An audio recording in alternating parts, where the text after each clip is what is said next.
All right, let's see. We've got several people on. We should get started. Good morning, Absolutely. everybody. Let's get on. And good morning, Jerry. And just Good as morning, a reminder, Walter. before we get going, we are recording this, so we'll publish it on our YouTube channel. We do have a YouTube channel out there that gets quite a few visits, which is really good for us. But more importantly, this is a continuation of the series that we started at the beginning of the pandemic.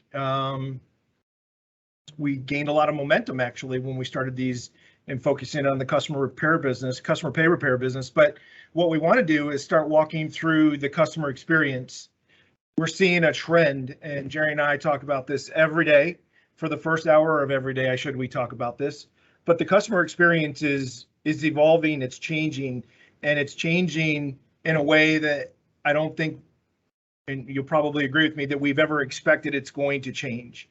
And more importantly, now it's about retaining customers, especially with the fact we know that the EV vehicles we have, we're not going to see those customers as frequently because there's less moving mechanical parts on the vehicle and less maintenance required. So with that being said, let's start getting down this path of what are we going to talk about today? Well, first things first, we want to say thank you. We want to say thank you every single time we meet with you, talk to you.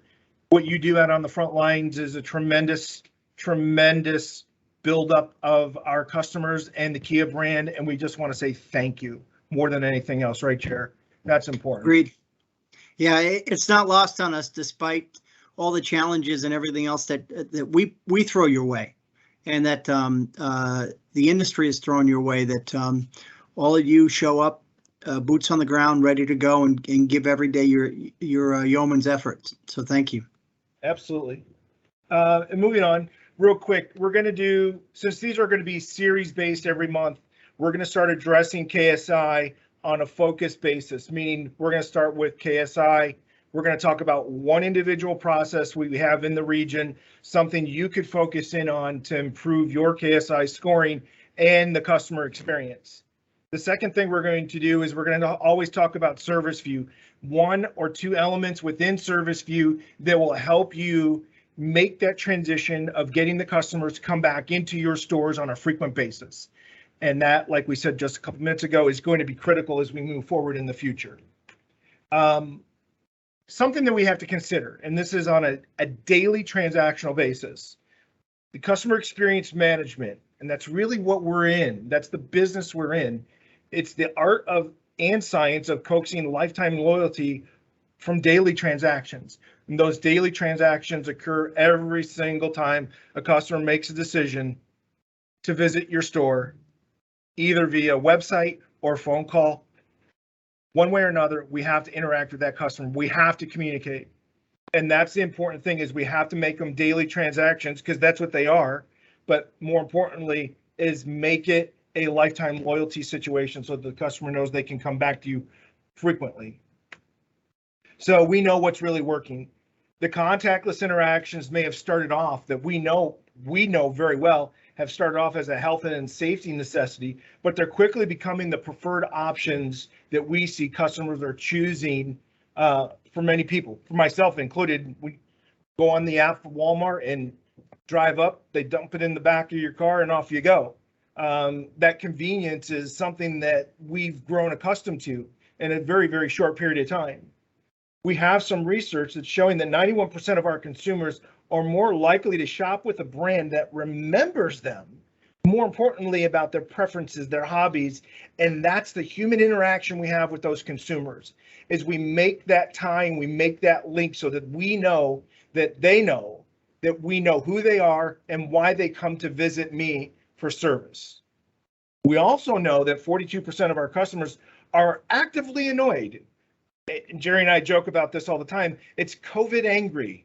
And really what that means is that they're annoyed when a service lacks personalization.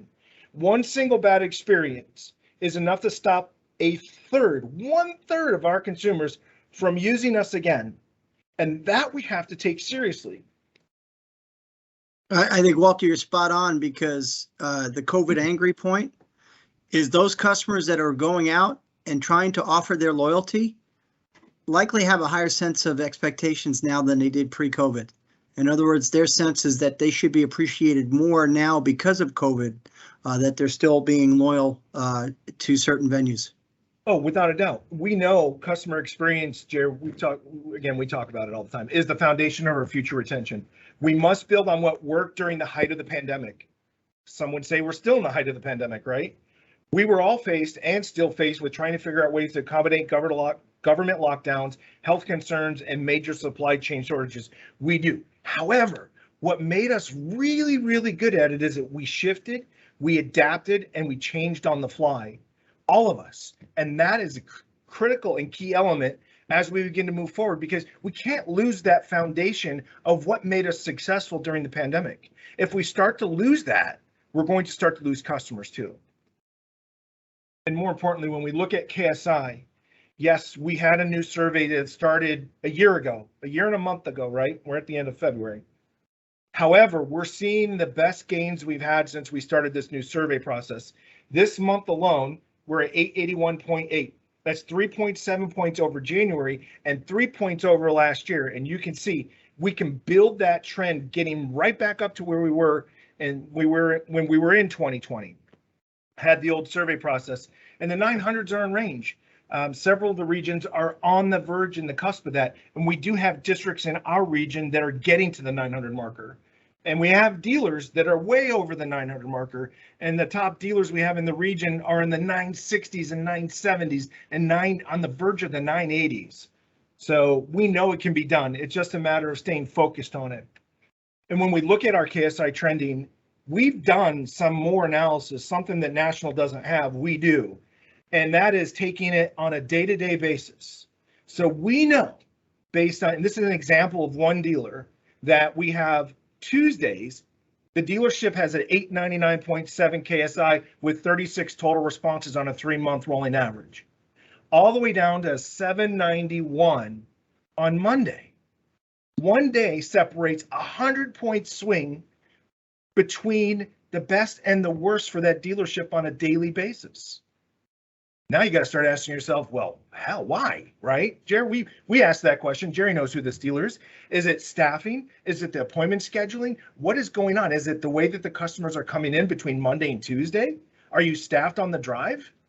Right, well, Jerry? The question you want to ask, Walter, is Monday the beginning of the week, or is Monday the continuation of the weekend? And I think that therein lies the issue, is that, too often right now we segregated Saturday as a different day. We work Monday through Friday, we close everything out on Friday, and then we start it all over on Monday, rather than allowing Saturday to be a key day in some instances. Absolutely. We know we have some dealers out there that are fully staffed on Saturday. Saturday is a regular day's worth of business, and so therefore any carryovers from Saturday carry over to Monday. It's not a big deal. But, right, and we've looked at many of our largest service volume stores. Their best KSI days are Saturday. And it's not because they're doing engine repairs, they're doing a lot of quick maintenance, right? So the parts are there, they're getting the services done quickly, and the customers are typically waiting. So that's a great part of the business. And you think about it, Walter, if they can't get in when they need to get in, and that day might be a Saturday, they're going to go somewhere to spend the money, and then they're only going to come in when absolutely positively have to come in. So now at that point, they're already aggravated that they have to come in, rather than a state of convenience to kill two birds with one stone. Absolutely. So again, this is just a speculation. We don't know, but we're asking, when we provide the information, what's in your house? What's contributing to your best day? And what are you missing on potentially your lowest performing day that you can change? Absolutely. And that's the best part. And by the way, we do have this data available for everyone on the call. If you choose to get with your DPSM, and they can get it over to you. So if you choose to want that information. And then moving on, Jer, let's just jump right into that one single process.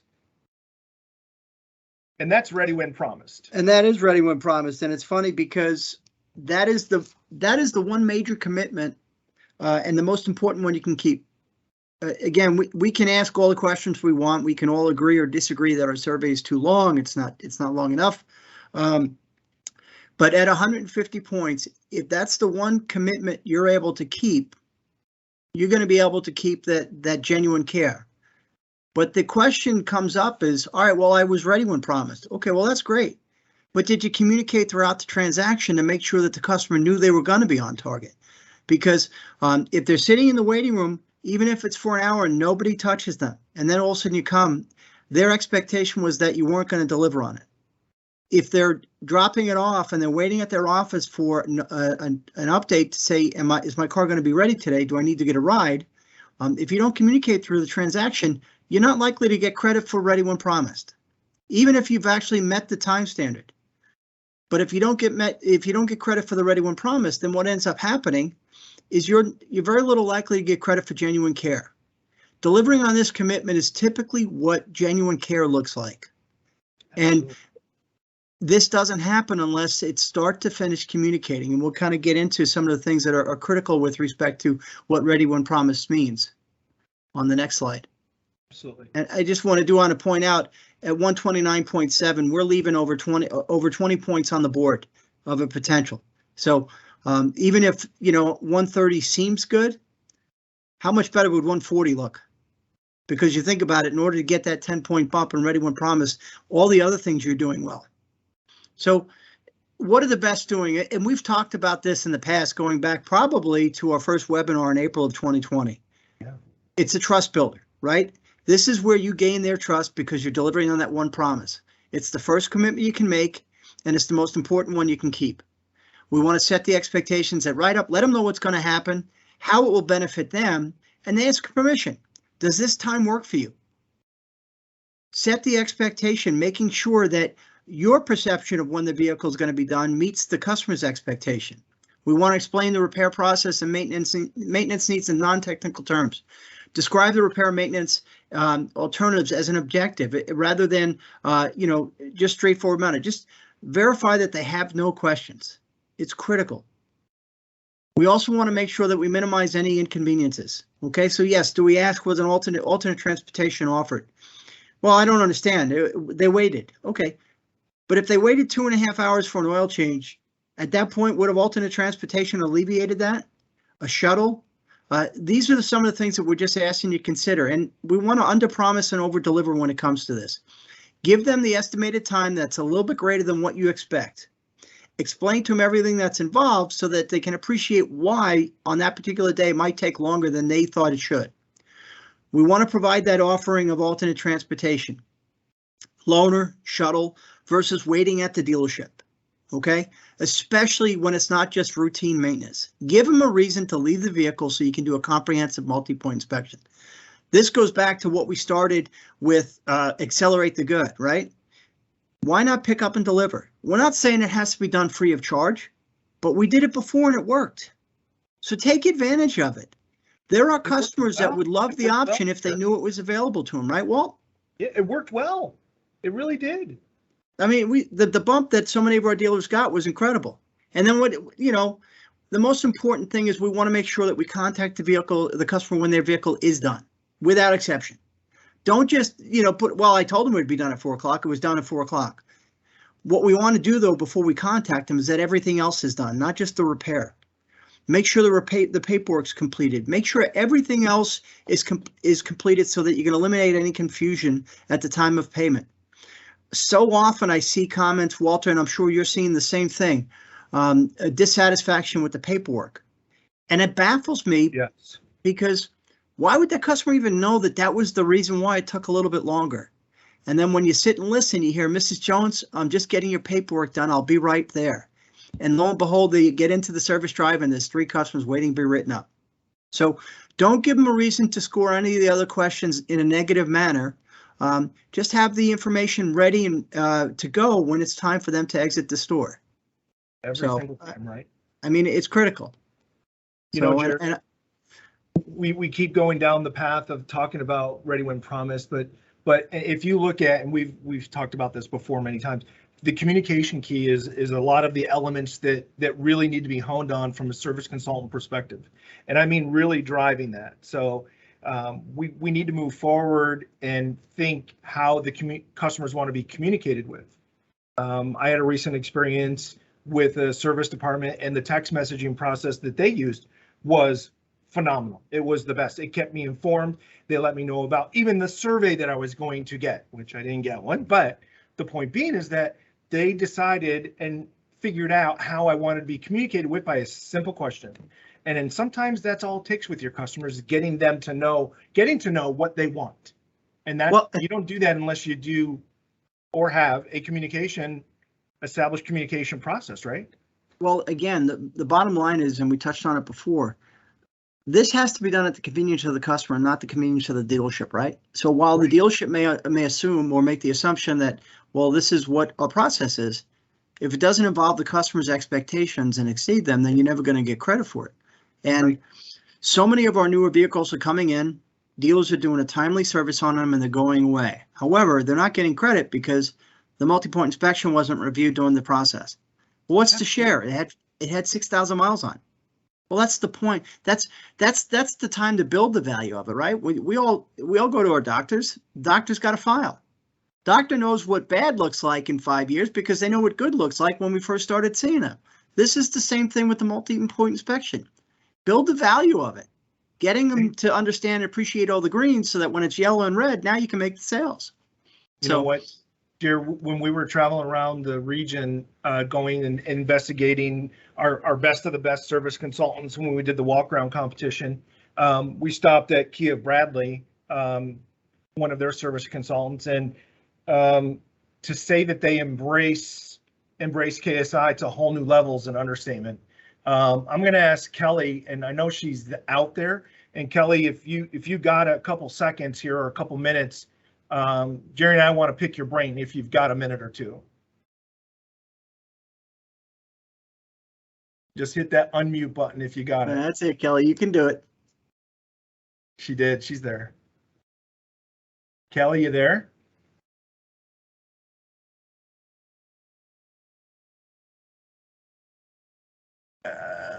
Let's see. Kelly, I know she's out there.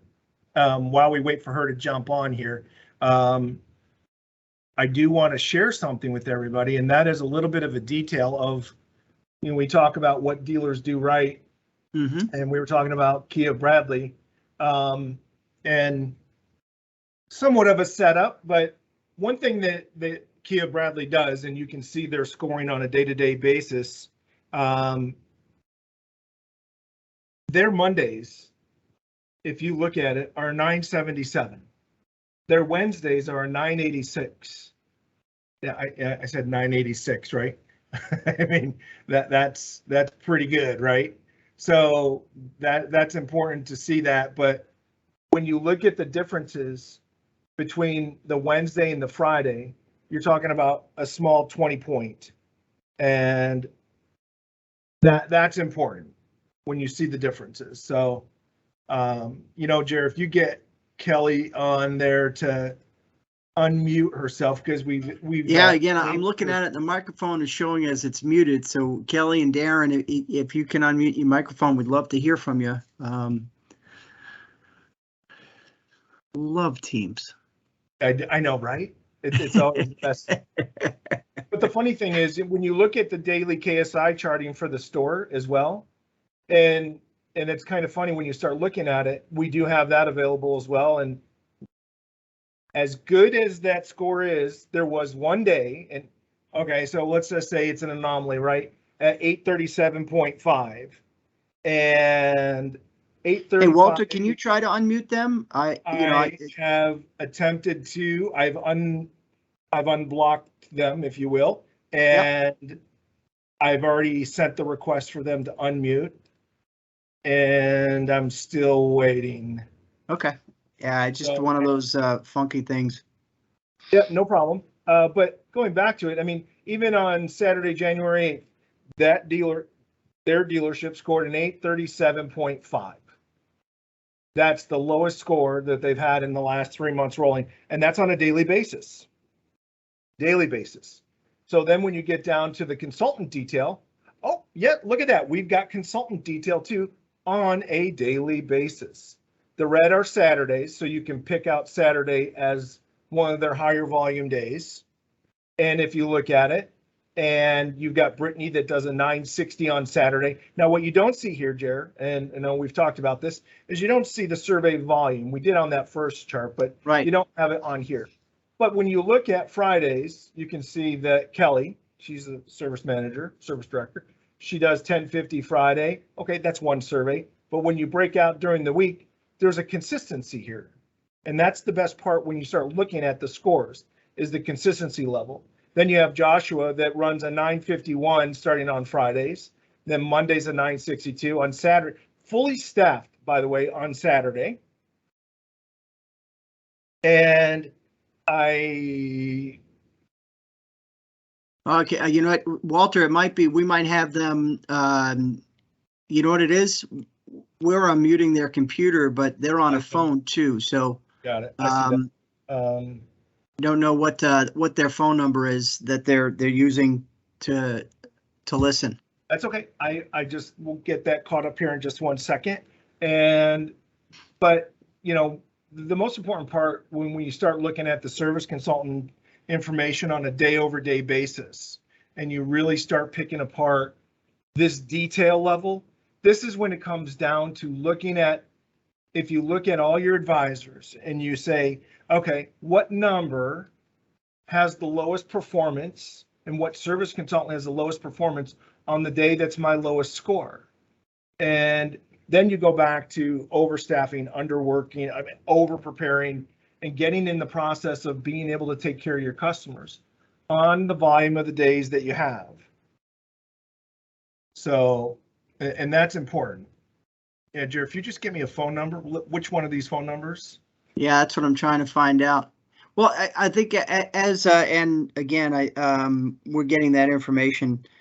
The most important thing, folks, this isn't about bragging about Kia Bradley. This isn't about trying to, you know, to deflate anybody to say, man, we can't get those numbers. What we want to try to point out is that regardless of the day of the week, this store is consistent. That they've identified a process and they hold everybody accountable to that process, which makes the customer that comes in on Thursday be offered the same experience for a customer that comes in on Saturday. And we know we can't control our staffing levels at your stores. We know that you have difficulty staffing complete. Well, we get it. But we're just asking you, what is it that we can provide and to guarantee that the customers that come in on a Thursday get the same level of service as the customers coming on a Monday, despite your level of staffing? Is it fair to intentionally set a customer up for a less than perfect experience simply because, well, my Saturday person's off? So, and I don't see the, I don't see that number even on. Oh wait, maybe it's yeah, I don't see that number even dialed in. That's crazy.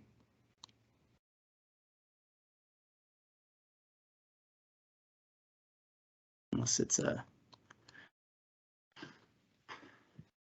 well, you know what we can do, Walter, is if we can figure, I have it, it's under Kelly Schroeder. Okay, so let's see if we can, again, let's see.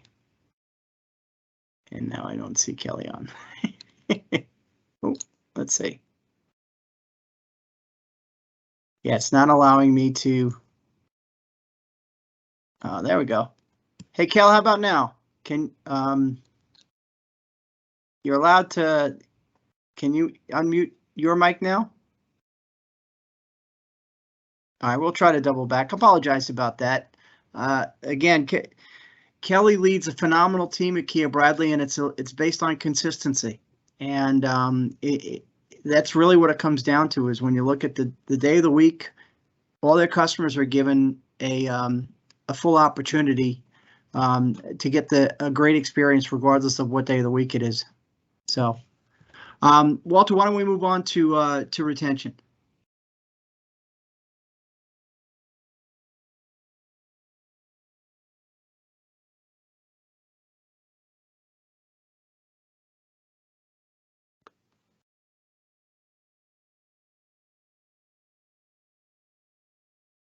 All right, Jared, I'm going to get Kelly on here real quick, but go ahead. If you could jump on that service view. Oh, wait. Okay. Yep. So again, so Walter touched on it before. customer experience is very important, and the reason why it's so important is we want to make sure that we've established a way to generate loyalty. And the first step in that process is the sales to service handoff. And it comes down to that first appointment made. If you look at 24.4%, we are actually ahead of national with respect to the percent of customers that we sell a car to that have had an appointment made at the time of their first, at time of delivery. It's still 6 points below where we were this time last year. And when you look at it, the volume of car sales that we sold, a record volume in the month of January in 2022, was greater than what we sold in January 21. So that 6% is even 6% of a higher number of units in operation. So this is of concern. And we understand that a number of things will come up that either A, we have express service, we don't mandate an appointment, or B, we make the appointment. Well, if the customer's not involved in that discussion and we don't set the expectation as to why we are making that appointment for the customer, does it really do us any good to make that appointment? It probably not. So we want to make sure that somehow the customer is involved in it. And if you don't require appointments for your routine maintenance, that's fine. But at some point in time, we can't leave it up to chance that the customer is going to come back simply because you don't mandate one. So there needs to be a process halfway to service that somebody is touching bases with your recent RDRs to make sure that they know when they're due for their first maintenance and how to go about coming in to the service department to get that accommodated. So if you want to look at the next slide, Walter, with so we have a sales to service handoff, we make that appointment, and then 5 to 6 months later, what is our ability to keep that appointment? Well, Essential Region's at 35.8. So at this point, we're down 3.2 points over the prior month, and we are actually below national in this indice. I would just ask you to look at it, regardless of what the volume of first appointments made are. If 35.8% was the percentage of all the appointments that your schedule kept on a daily basis, how much trouble would you be in? Right? If you book out 80% of your available hours and allow 20% per walk-in, but of that 80% you booked, only 35.8% showed up every day, that'd be a trouble. So what we want to do is make sure that when we are setting that first appointment that the customer is involved in the transaction, they're involved in the discussion, and they understand what they're due for. And this is also another way to verify and make sure that we're getting that customer back in the first 6 to 7 months of ownership is with prepaid maintenance. All your district managers have shared. We know those your owners that were at the dealer meeting were explaining the new Kia maintenance plan that's out there. What better way to invite a customer back than have them taken care of in terms of their first service already handled? Or if they come back and you're going to establish loyalty, what better way to invite them back the next time than to sell them a 2 or 4 maintenance plan in the drive? So, and we'll touch on it later with some of the recaps with what we have, but it's critical that if we don't get a customer to come back within 7 months from ownership, we've likely lost them for good. And with all the money that we spend to attract new car customers, to come in to buy a car, or used car customers to come in and buy a certified vehicle, we've got to do our best to retain them. Hey, Walter, I feel like we're going to go back out into the field. I believe we have Kelly on the line now. She is. Yes, I'm here. Hello. Hey, Cal, Hey, thanks Kelly. for your patience. Sorry about that. That's Hey. right. This little old newscast needs to just increase its resources, I think. Or change technology, right? With all the technology we've got, I mean, Jiminy Crickets. But hey, Kelly, listen, we want to say thank you for at least wanting to hear our banter back and forth about what great service you and your entire staff give to customers. It's just tremendous, and obviously thank you. But what we really need to do is pick your brain, and that's really what this is going to be about, right? Okay. And so, as Jerry and I were discussing previously, and I'm going to put your store back up on there, and I know you've seen these charts and you understand what they're all about and how we look at it on a daily basis. And what do you see as one of your key elements of success? I think just following the full service process from start to finish. Looking at those numbers specifically, I don't see a huge difference between the days, but I think that's because we treat every day as a full business day. I kind of made some notes on what I think is the proper thing, but I think we all know that we have to deal with the express walk-in service and adjust that based on appointments also. And a big part of the process is setting the proper expectations with the customer and make sure we keep that promise. That's incredible. And that's something that I think if you really dive into all stores, focusing on the process first instead of trying to band-aid situations, I think from a long-term perspective, that's going to be what drives change for the future and gets those customers to come back in. And that's a great point. Yeah, and I think, Kelly, what your team does a phenomenal job is not managing to the exceptions, but managing to your expectations of how you want customers treated when they come in.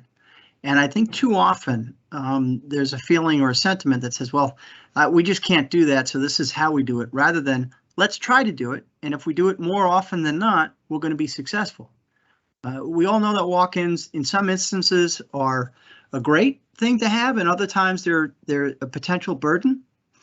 But it goes to setting the expectations based on the opportunity that is presented. A walk-in when there's 4 open bays is an easy one, right? But how do you handle the walk-in and set the expectations and be transparent about it when there's not an open bay at that point? So, and I think it's clear that's difficult to do if at any point in time you're not fully staffed.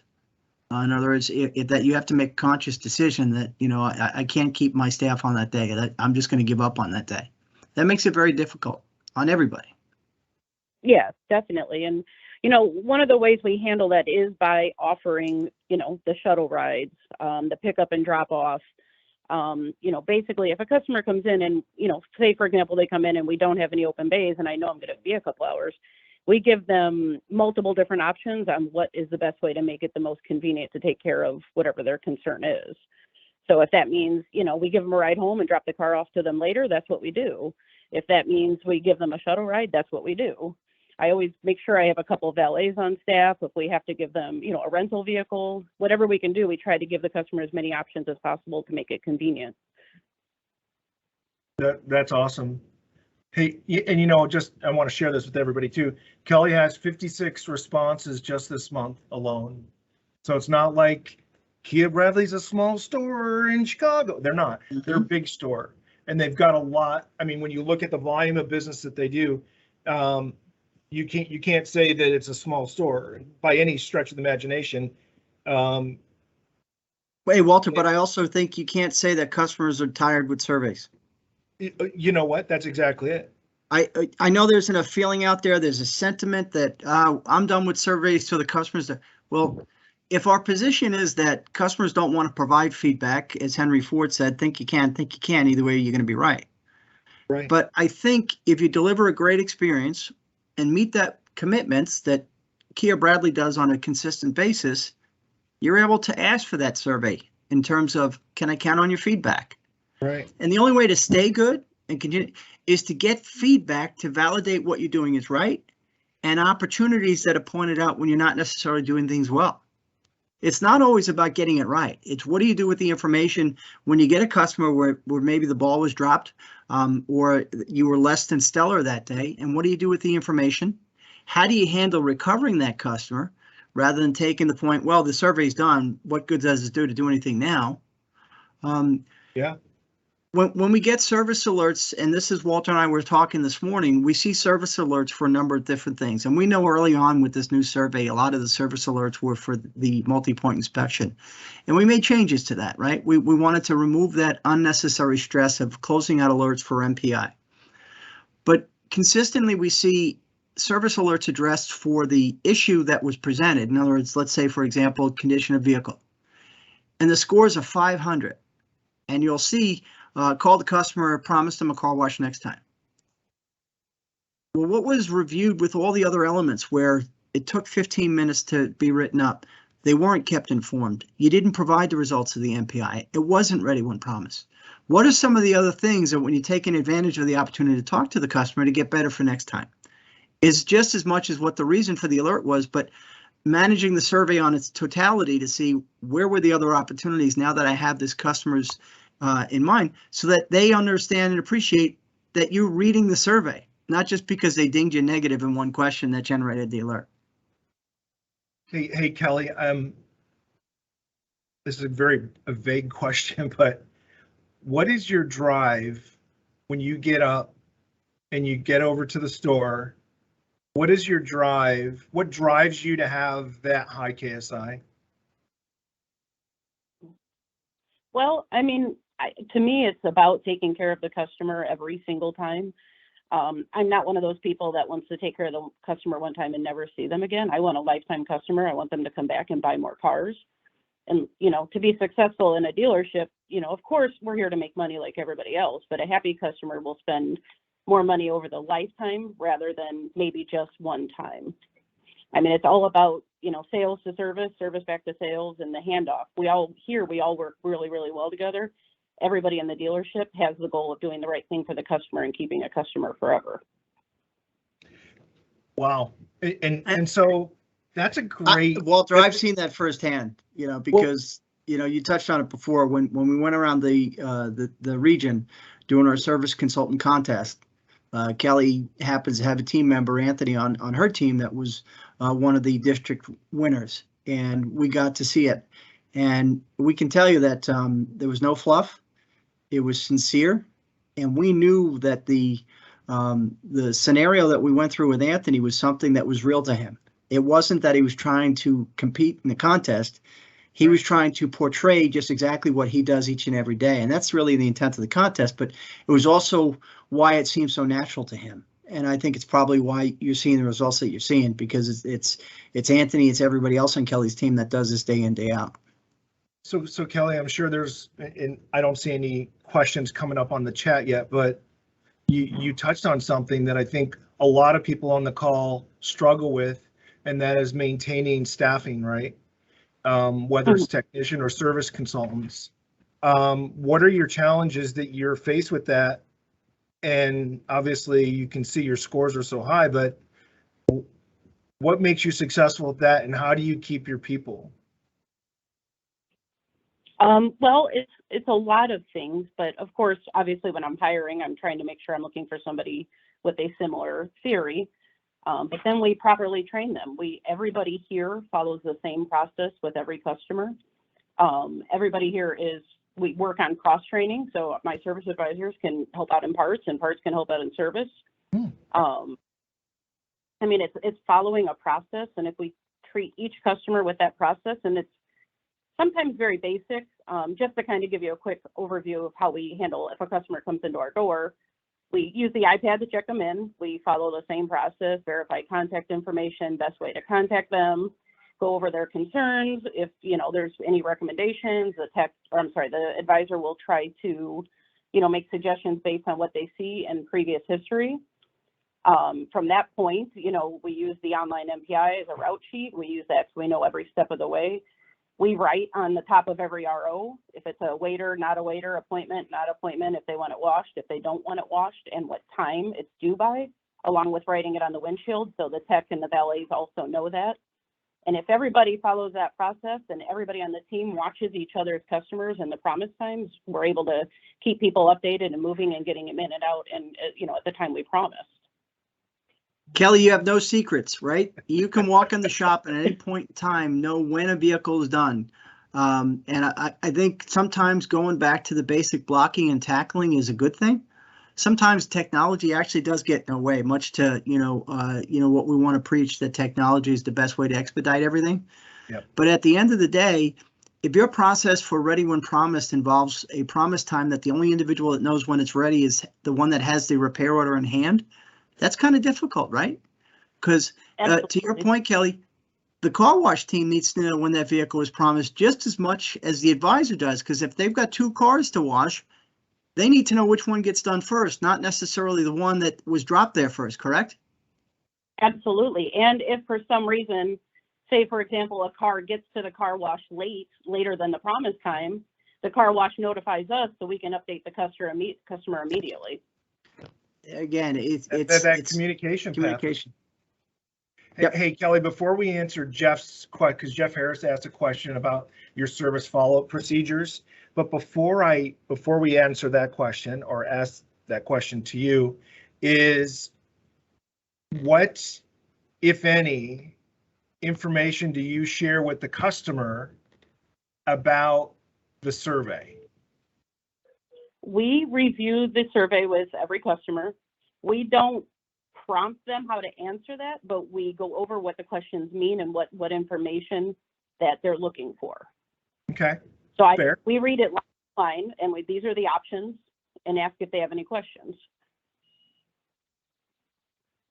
Perfect.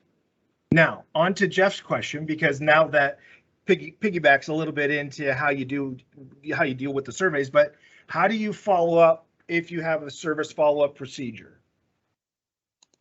I guess I don't understand the question. Do you mean after service is completed? Yeah, after service is completed, what is your service follow-up procedures if you have service follow-up? Well, we do try to contact the customer a day or so after, but we generally, when the customer is leaving, we go over everything on the survey. We read line by line what we did. We offer them if they want to schedule their next appointment and ask if they have any questions. So if we don't have time to call the next day, hopefully that customer already has all the information they need. Perfect. That's exactly it. And what Jeff actually responded to, he said, after the vehicle is gone, do you have a BDC that calls, et cetera, et cetera? Oh, we do not have a BDC. Everything here is handled by my service advisors. Hey, Kelly, you're jogging my memory. Can you cover your redelivery process? You mean if a customer is here to pick up and we're still here during service? Yes, yes. So basically we walk the customer up to the cashier. Yeah. The advisor will go, and keep in mind, we don't have, like, if a customer comes to pick up and it's Anthony's customer and he's not here, we all have already communicated with each other what is on that car and what got done, so we're all aware. So we read line by line, we go over the multi-point inspection again. We go over what was tested good, if there was anything tested yellow, anything tested red. We go over the pricing, make sure they have no questions about that. At that point, while they're paying, the advisor runs outside, grabs the car, pulls it into the service drive. When they come out, we ask again if they have any questions, and then we review the survey, ask if there's any questions on the survey, and if we want to schedule our next appointment. I was gonna say, I jogged my memory because when I was there, that was the one thing I was extremely impressed with a lot of things, but that was one thing that really jumped out at me. One question came through, and I think Courtney said, how many advisors do you have? I have 2 full service advisors and 1 service advisor apprentice. There you go. Cross training, right? Absolutely. That's awesome. Do you? Well, you got to build your bench, right? Because too often we hire for a need rather than to backfill. And I know it's easy for us to say, but that's really what it comes down to. If your inkling is to hire when you've lost somebody, you're probably already late in the game, right? Yeah. Absolutely. And we got another follow-up question, Walter? Yes, we do. Courtney has another question for you, Kelly, too. Is it okay, are you a working manager? Yes. Well, my desk is in the service drive, so I am well aware, not only if I'm taking care of customers, checking them in, I try not to, so I can be dispatching and following everything in the shop, but no, I'm a working manager. Yep. So Walter, what was the term we heard the other day? I was just going to bring that up, Jerry, because this was one of the best quotes. We were on a call with a dealer on Tuesday, and the new service manager came from another OEM, and the service manager goes, I live on the drive. He goes, what was it, Jerry? I'm live in the drive. I'm alive in the drive. And that's, he goes, that makes it makes everything happen. And he goes, I've taken what I learned over the years and I just point out little things here and there to get my people to do, his people, quote unquote, to do the things that I expect them to do to make customers want to come back. I was like, wow. Yep.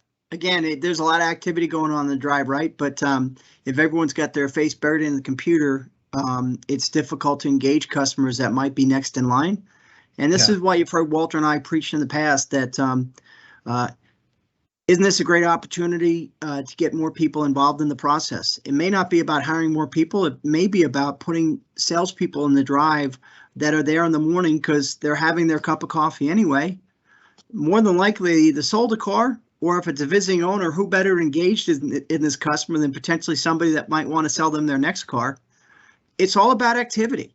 And again, everybody has to contribute in order to be successful. This Bradley doesn't get their stores, by just happenstance. It's intent with everything. And I know that there's nobody out there that intentionally tries to offer and give poor performance, but we're just asking, are you set up to minimize the opportunities in the ideal situation? Absolutely. Hey, thank you, Kelly. And by the way, I'll respond to Courtney. Courtney, I didn't mean to laugh, but it was kind of a chuckle because we know when Kelly gets to the store and she's always there and she's the Yoda of the shop. She's all over the place and we know that happens. And I apologize if I laughed. I didn't mean to make light of your question. We just know what Kelly's out there doing and I know she appreciates your question. But Kelly, for you, what or how do you face, I'm going to strategically place this, communication as a priority with your people?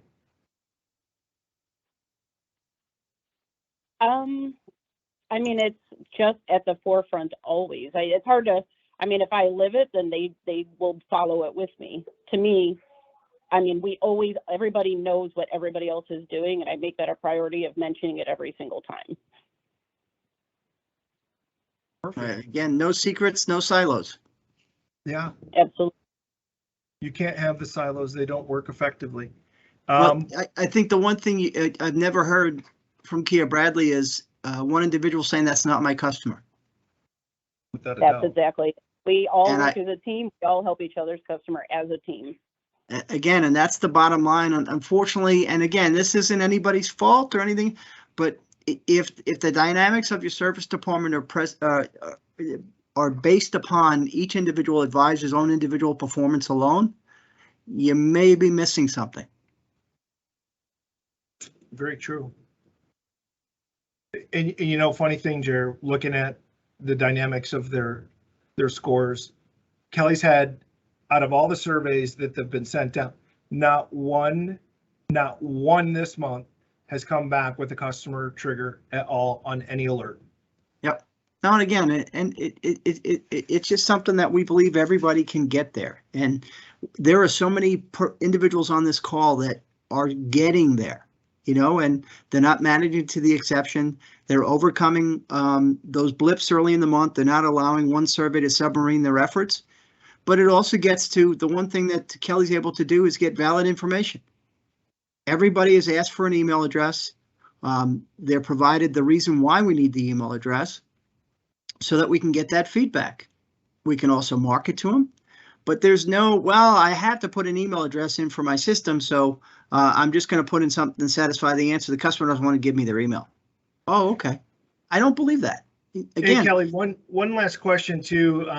That's actually from one of our district managers, Joe Casillas, and he's in the South Missouri, St. Louis market. But he said, I have a response, but Kelly, I want to hear your response. If you give the customer the option of a wash or not, how do you address the vehicle is cleaner question? Oh, that's actually real easy. I'll give you my spiel. I will just say they're going to ask if the vehicle was cleaner than when you brought it in. The first answer is yes, it was cleaner. The second answer is about as clean. But actually, if you scroll all the way to the last answer, the last answer is did not need or want it cleaned. And then because we do wipe the windshield of every car, I make a joke like, ha ha ha, I did clean your windshield. So it is slightly cleaner, even though we didn't wash the outside of the car. And then, they laugh, we laugh, and it sticks in their head that that's the right way to answer that question. Oh, awesome. And well, here's the thing, and I'll share this with everybody. And Jerry and I, we beat our heads against the wall. It's not about a car wash. It's not about a car wash at all. It's about the cleanliness of the vehicle better than when they brought it in. That means, and I've had a lengthy discussion with the dealer just 3 weeks ago, a dealer principal, and he goes, oh, yeah, I never thought of it that way. Well, we have to think of it that way, and you have to be able to separate yourself from that daily function of a car wash or not. A cordless vacuum, as the service consultant is coming out of the vehicle, vacuuming up the crumbs, is cleaner than when they brought it in. Perception is reality. And then point it out too, right? As Tim says, point it out. Bottom line is this, is that we don't ask about the car wash. We ask if it's cleaner. And we ask you to look at your process through your customer's eyes. So this goes back to the basics. Years ago, when somebody called the dealership, they called the dealership, right? They didn't call anybody's cell phone. They didn't exist. So you understood what it was like to call into the service department. Well, now maybe we've kind of lost touch on that, because when I need to call Tim, the service manager, I call Tim's cell phone, and I'm not transferred from place to place to place. So I don't have visibility to it. Walk yourself through the customer's process. In other words, if you are washing vehicles, pull the vehicle out and then go pretend that you're the customer, because we've had dealers that wash every car and then they're pulled in and the window goes down. And the first thing that the customer does is put the window up, and the windowsill is all dirty. So now the driver's window is dirty. They go to come out and make a right-hand turn out of the dealership and they can't see through the window. So just validate that the process that you're asking your team members to do meets your expectations as a consumer, and then you'll likely get full credit for it. But to Kelly's point, it's not about coaching the survey, it's about explaining the options. The process. Great. Because we know that if we get a customer that is willing to participate in a survey and they're going through it, they're going to look for the first right answer. Absolutely. Well, what we want to do is just slow them down a little bit and ask them, please just take the time to answer the appropriate response. But you got to earn it. Yep. So Kelly, first, thank you tremendously. I know sometimes it gets uncomfortable with this, but hopefully Jerry and I make our banter at least somewhat entertaining for you. So if you could have one piece of parting wisdom with everybody on this phone, what would your one advice be? Just to make sure you're actually taking care of the customer and stay focused on the customer's needs. They're there because they have a problem or need something, and that's what we're there to fix it. That's what they're coming to us for. Awesome. Thanks, Kelly. Really appreciate it. Everything you and your team do, and looking forward to seeing Anthony and your technician at the end of March in Chicago for additional recognitions. Way to sure, go. Thank you. And I would like to put out there, if anybody wants to come out and visit and see what we do, I'm happy to offer that. No secrets. Thank you, Kel. Thank you, Kelly. Appreciate it. Yeah, we're coming down to our hour as promised. We do not go over our hour.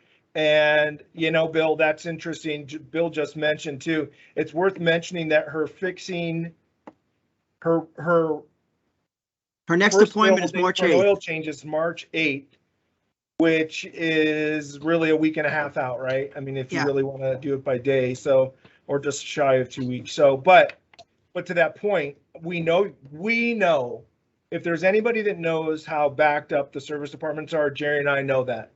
And the capacity constraints you have because of engines, throw the friggin' dog on the table and let's talk about it, right?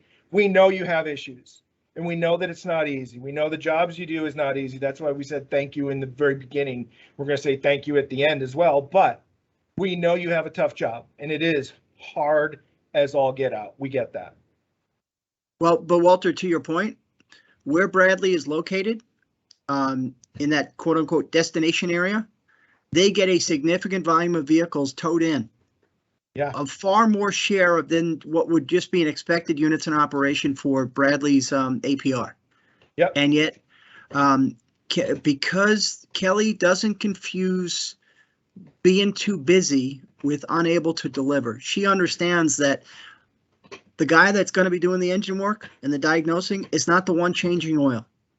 So that while I'm real busy, I think sometimes we get caught up in assuming that we're too busy to start dissecting what portion of our business are we overloaded with? And do we allow that to negatively impact our convenience to our customers that are just coming in for routine maintenance? Absolutely. And it's easy for me to say it. It's easy for you to say it, Walter. We know, again, we're not living their lives day in and day out, but please don't manage to the exception, manage to the majority. If you can get it done most of the time, do it. Because more than likely, you're going to be happy with the results. Please don't say, well, I can't do it all the time, so I'm not going to address it. Absolutely. So we're wrapping up. We please, if you could, we ask you for some action planning. Obviously, there's no intent of having these calls unless we know you can take something away from it. I'll address KSI opportunities. Jerry's going to touch on the service view side of it. But on the KSI, we have the invitation list. We know survey volume is our friend. We're not asking you to go out and we just ask the customers to follow up. That's the most important part. And then focus on that one question, ready when promised. Let's get past that 20-point deficit that we have.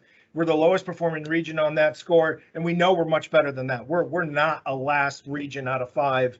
And we just ask you to pay special attention to ready when promised, and we'll see those scores skyrocket up. Yep. Yeah, because Ready When Promised is worth more than 150 points, Walter. If Absolutely. You're getting 150 points for Ready When Promised, you're likely getting full credit for everything that comes before that. And then let's wrap it up with service view as far as the sales and service. So again, yeah, so when you're salespeople, when you're talking with your general manager, and again, we know inventory volumes are light, right? And we know that every car more likely is pre-sold. So maybe that sales to service introduction doesn't happen at delivery, but it happens at the time that the car is quote unquote pre-sold. Whatever your process is, this is the time for the salesperson to brag about you and your service department, why you want to service here. What are the conveniences that we offer that the other dealers don't?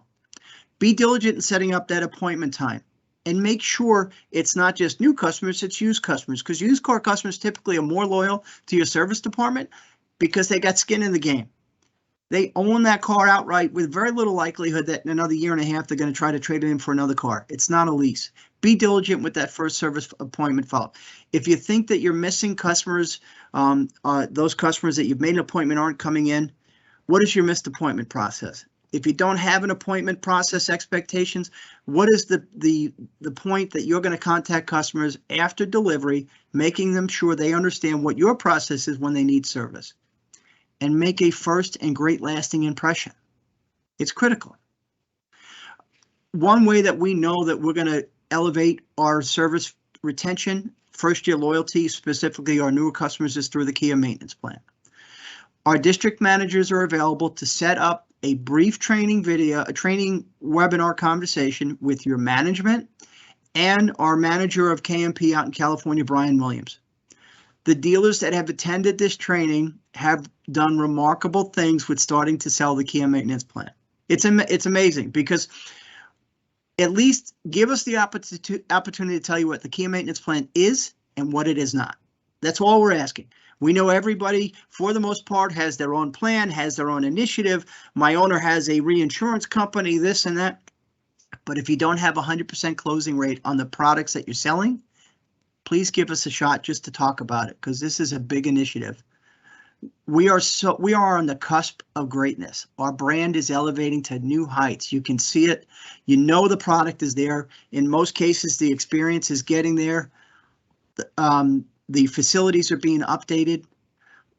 We're on the cusp here, but it's going to take everybody. It's going to take all your efforts. And again, it goes back to what we started with, which is a thank you. I know you're going to be mad at me, but hey, I just want to let everybody know that we're going to announce an incentive tomorrow for every service consultant that sells the maintenance plan through the Sunbit program. because yeah, you can finance these on Sunbit for Service Drive customers. We're going to announce a very, very big thing tomorrow, so look forward to it. Yep, and it's going to start in March and likely carry over through April. So there's a big opportunity. Again, if you're selling a routine maintenance on the drive for $85, what's to say that you can't sell 2 plans for a little bit and just put them in a contract? What better way to commit that they're going to come back? Jared, you got 30 seconds to finish this last one off. The buy 3 get 1. If we don't keep customers long enough to sell them tires, we've lost them for good. So if we lose them before the first maintenance or when it's time to sell tires, as Steve Rupert is constantly telling me, we've lost them for good.